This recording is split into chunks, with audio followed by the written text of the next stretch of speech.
I've buried 3 horses, 1 dog, and a marriage on this land. And I never cried over any of them the way I cried the morning I watched a woman I barely knew try to leave. That's the thing nobody tells you about a ranch. It doesn't ask who you are before it decides to keep you. It just wraps its cold mornings and its dumb, patient animals around you, and one day you look up and you're rooted, whether you meant to be or not. Her name was Cora. She'd been with us 4 months when she packed her bags. 4 months isn't long. 4 months isn't anything. You can't grow a decent crop of alfalfa in 4 months. But I'm getting ahead of myself, and if you'll sit with me a while, I'll tell you how a 6-year-old girl who barely spoke did what none of the rest of us had the nerve to do. I'm Walt. I'm 61 and my knees sound like a gravel road. Keep that in mind as I tell this, because an old man remembering is not the same as it happening, and I'll get some of it wrong. But the parts that matter, those I've got dead to rights. The suitcase was the first thing I saw. Battered green thing with a cracked plastic handle, sitting on the porch steps at 5:40 in the morning like it had grown there overnight. Frost still on the rail. My breath coming out in clouds. I'd come up from the barn expecting nothing but coffee and the ache in my hip, and instead there it was, that suitcase, and next to it a duffel bag with a sleeve of some shirt hanging out the zipper like the bag hadn't wanted to close either. I stood there a second, just stood, the way you do when your body understands a thing before your head catches up. Cora came out the screen door with her coat already on. She saw me and stopped, and for a moment neither of us said anything. The wind chime that Dell's late wife had hung 12 years ago knocked twice against the post and went quiet. "You're up early," I said. Stupid thing to say. It was always early here. That was the whole life. "Bus comes through Miller's Crossing at 7. She wouldn't look at me straight. She looked at the suitcase, at the frost, at the mountains going pink at their tips, anywhere but my face. Figured I'd walk down. It's not far. It's 6 miles. I've walked further. I believed her. That was the trouble with Cora. You believed her about the hard things because she never made them sound hard. She said them flat, like reading a grocery list. I've walked further. I've gone hungrier. I've lost more. All in that same even voice, so you had to do the math yourself on what it cost her because she'd never show you the receipt. Let me back up. You need to know how she came to us, or none of the rest makes sense. Dell hired her in the spring. Dell owns the place.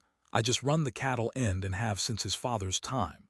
We'd lost our ranch hand Emmett to a better paying operation up in Montana, and Dell put a notice in the feed store and at the church and figured he'd get some kid looking for summer work. Instead he got Cora. 34 years old, a truck that ran on prayer, and a way of standing in a doorway like she was ready to be told no. Dell almost did tell her no. I know because I was there, leaning in the office doorway pretending to fix the coffee maker. She had no ranch experience to speak of. Waitressing, a stint at a warehouse, 6 months at a horse rescue outside Amarillo that she mentioned like it was nothing and turned out to be the only thing that mattered.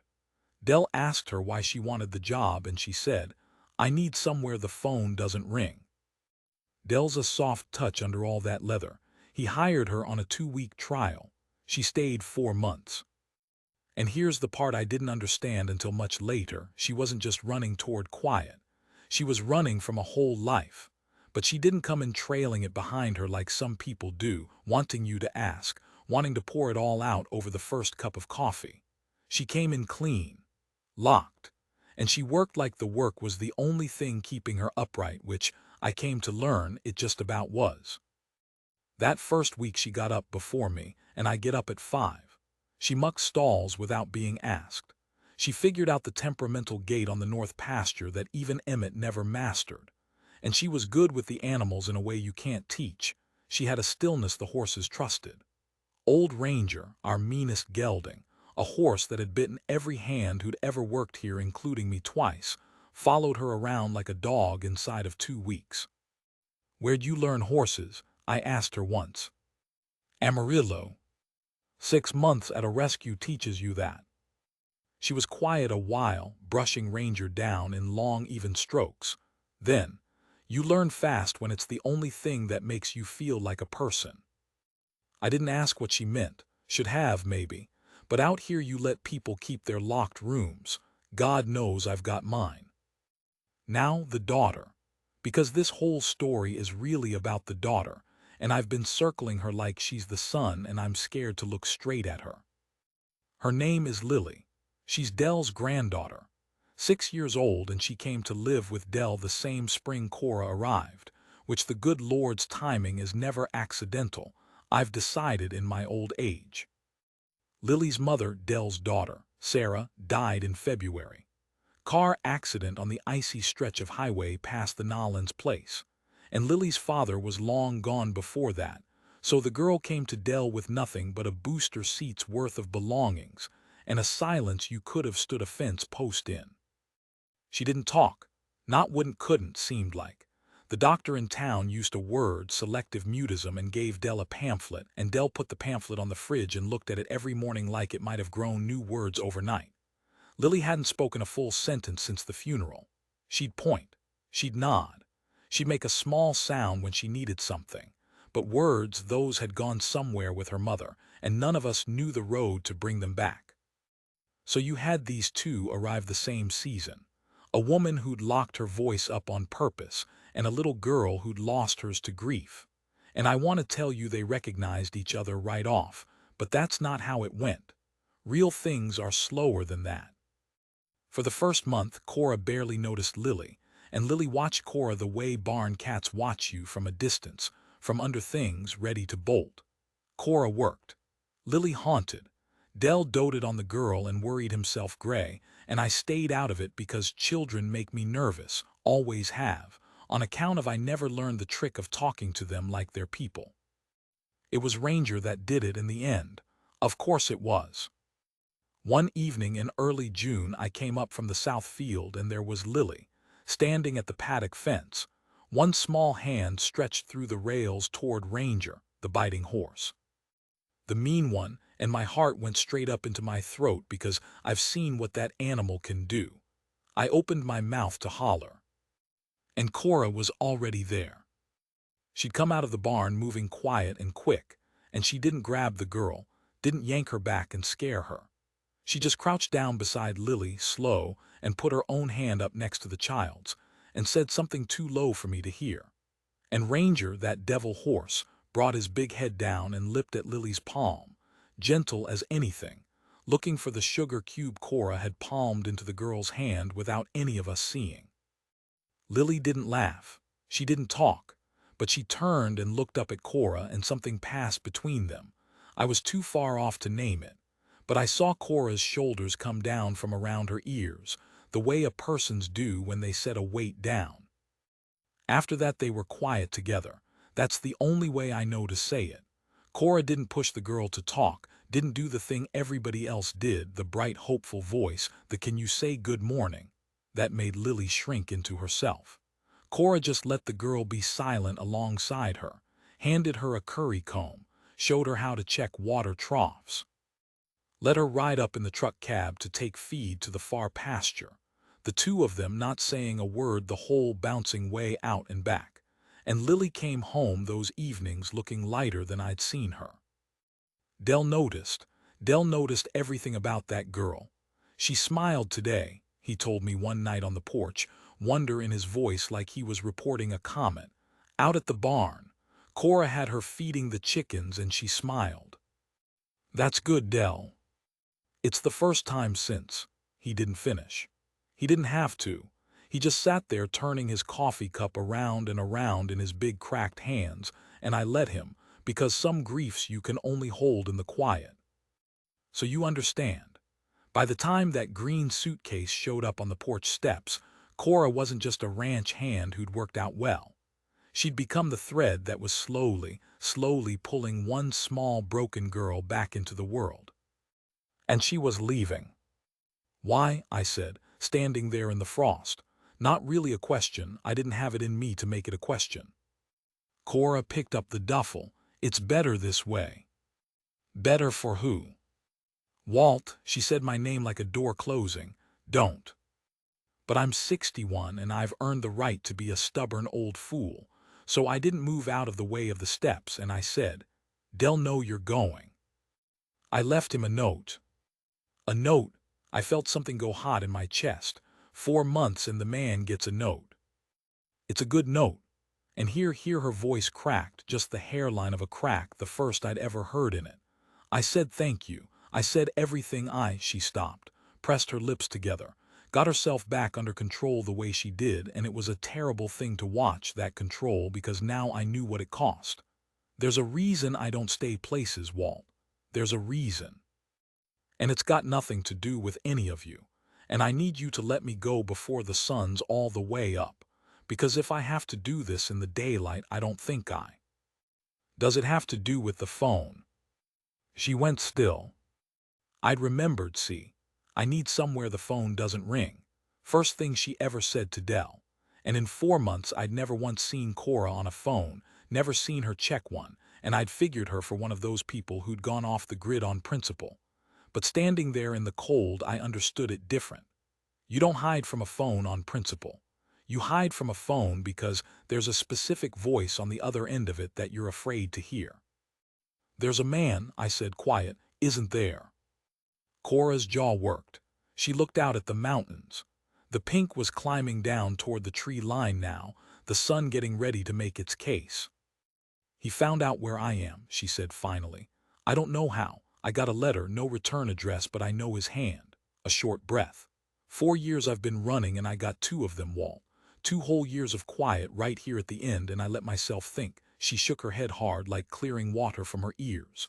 Doesn't matter what I let myself think. He knows where I am now. And I've learned what happens to the places I stay when he catches up to them. I won't do that to Dell. I won't do it to. She didn't say the name, but we both heard it. Lily. So I'm getting gone, Cora said, before he comes. That's the whole of it. That's the reason. Now let me by. And God help me, I almost did. I want you to understand that. I'm not the hero of this. I stepped back. I looked at that hard, scared woman, and I believed her that leaving was the only card she had. And my old coward's heart said, let her go. It's safer, it's cleaner. Don't you get involved in a thing with a dangerous man in it. You're 61 and your knees are shot, and this is not your fight. I stepped back and I let her put her foot on the first frozen step. And that's when the screen door opened. None of us had heard her. That was the thing about Lily. 4 months of silence had made her quiet on her feet too, a small ghost moving through that big house. But there she was in the doorway in her nightgown and her bare feet on the cold boards, her hair every direction, and she was looking at the suitcase. She was looking at the suitcase, and then she was looking at Cora, and her whole small face was coming apart. Lily, Cora said, and it was the first time I ever heard fear in her, not fear of the man, fear of this. Lily, honey, go back inside, it's cold. Lily didn't go back inside. Lily opened her mouth. And I swear to you, on every animal I've buried and every year I've got left, that little girl who hadn't said a word since they put her mother in the ground looked at the one person who taught her how to be alongside the world again. And she said, in a voice rusty and cracked and barely there, a voice like a hinge that hadn't turned in a long, long time. Don't. Just that one word.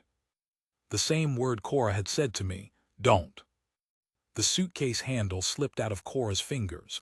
I heard it hit the boards. I heard the wind chime knock against the post. I heard, somewhere down in the barn, Ranger nicker into the cold like he knew. And I watched a woman who had held herself together through 4 years, and God knows how many miles, and one green suitcase full of running. I watched her come apart on a frost-covered porch at 5:45 in the morning, sinking down to her knees on those hard, cold steps, because a 6-year-old had spent her one saved-up word to say the thing none of the rest of us had been brave enough to make her hear. Stay. I have thought a lot since about that word. Don't. I've turned it over the way you turn over a stone in the creek, looking at the wet, dark underside of it. Because a child who hasn't spoken in 4 months doesn't just decide to talk. Something has to break the dam. And what broke Lily's dam wasn't joy. It wasn't the smile Dell reported like a comet. It wasn't the sugar cube on Ranger's soft lips. It was terror. The specific terror of watching the one good thing walk down the porch steps with a suitcase. She'd already lost her mother to a road going out. She was not going to lose Cora to one too, not without spending everything she had to stop it. We think we save the ones we love by leaving. Cora sure did. But I've come to believe leaving is mostly a thing we do to save ourselves the sight of what our leaving costs. Lily wouldn't let her have that mercy. Lily made her look. Cora knelt on those steps and pulled the girl into her, and neither of them made a sound.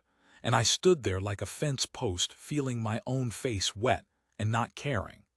The sun came up over the ridge and put the whole yard in that thin gold morning light, the kind that doesn't warm anything but makes everything look like it's been forgiven. After a while I picked up the suitcase. Seemed like the thing to do. Dell came out around 6:30 and found the three of us on the porch, Cora sitting on the step with Lily in her lap, me holding a green suitcase like an idiot bellhop, and being Dell, he read the whole thing in about 4 seconds and didn't ask a single question. He just said, "Coffee's on," and held the door, and that's how the leaving ended. The trouble, of course, hadn't. Because Cora hadn't lied about the man. And a decision made on a porch at dawn doesn't change what's coming up the road. She told us the rest at the kitchen table, once Lily had been coaxed back to bed, and the girl went, but only after making Cora promise, in that same rusty barely voice, that she'd be there when she woke up. Cora promised. I watched her make herself say the words like she was signing something in blood, because Cora didn't make promises she couldn't keep, and she wasn't sure yet she could keep this one. His name was Bryce. She didn't give a last name and we didn't ask. She'd been with him 6 years, and the story she told was one I've heard the shape of before, though never up close like that.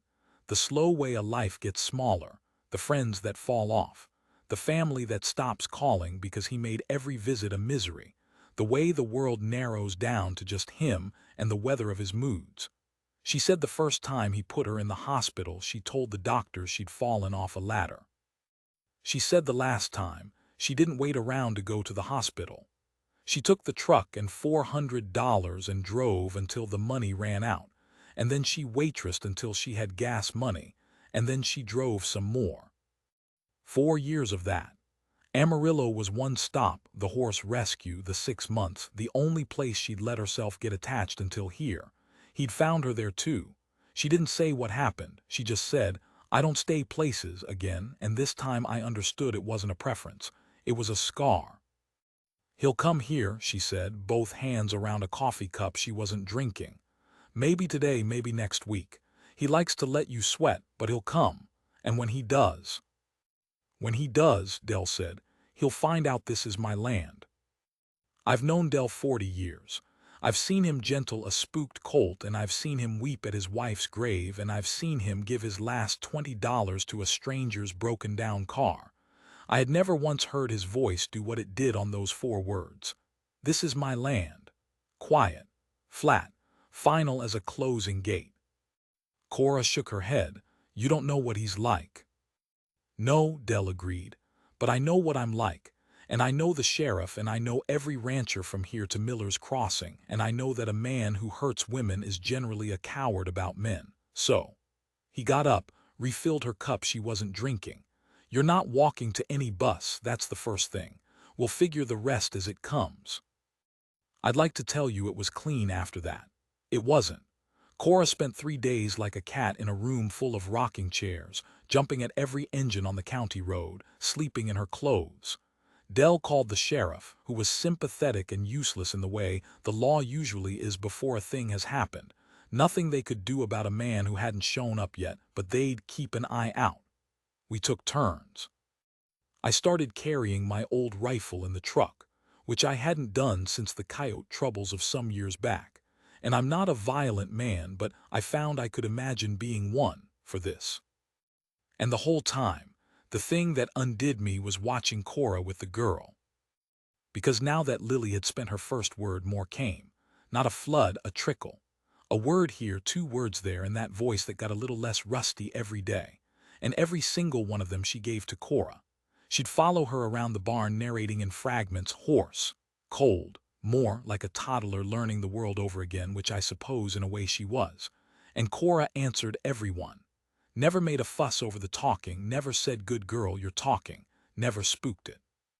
Just answered like it was the most natural thing in the world for the two of them to be discussing the temperature of the water trough. I understood, watching them, why leaving had felt like the only kind thing. And I understood, too, why it would have been the cruelest. Some bonds, you can only break them clean when they're small. This one had gotten too big for a clean break. Cora leaving now wouldn't have saved Lily from anything. It would have just taught the girl one more time that the road always takes the ones you love. He came on the 4th day.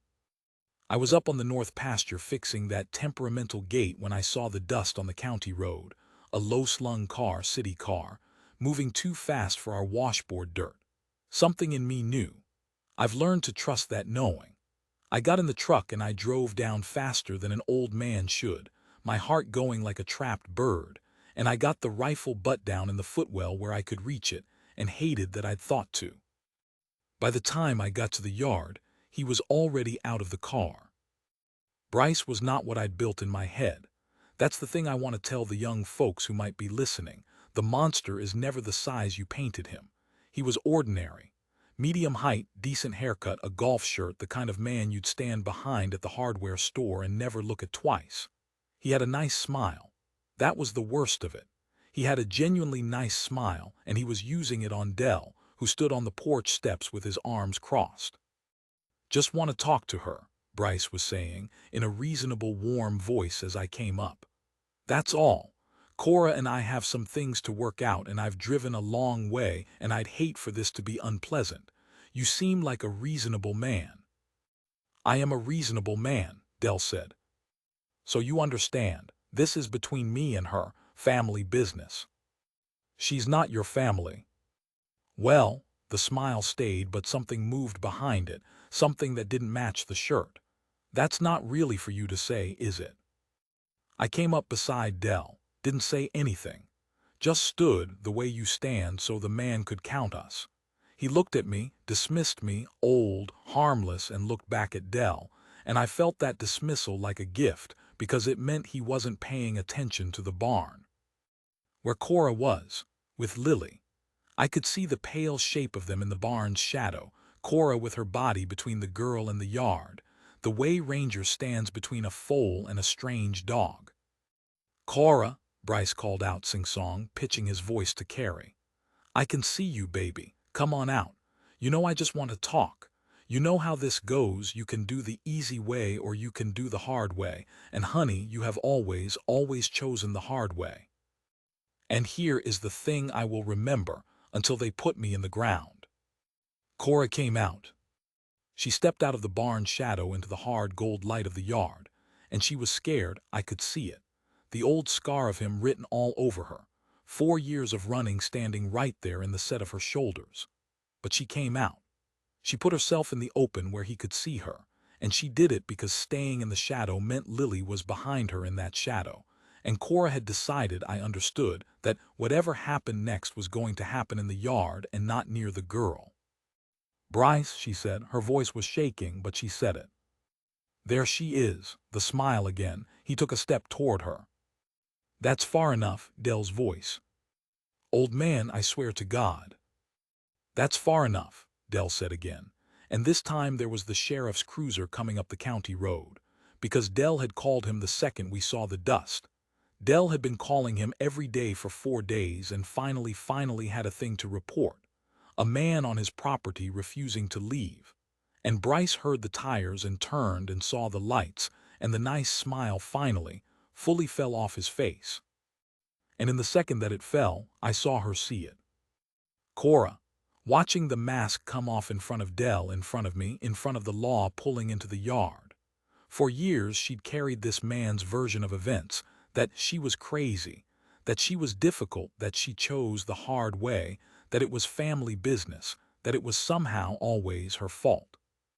And here in the daylight with witnesses, The reasonable warm man curdled into something ugly and spitting right in front of everyone. And it was so plainly, obviously him and not her.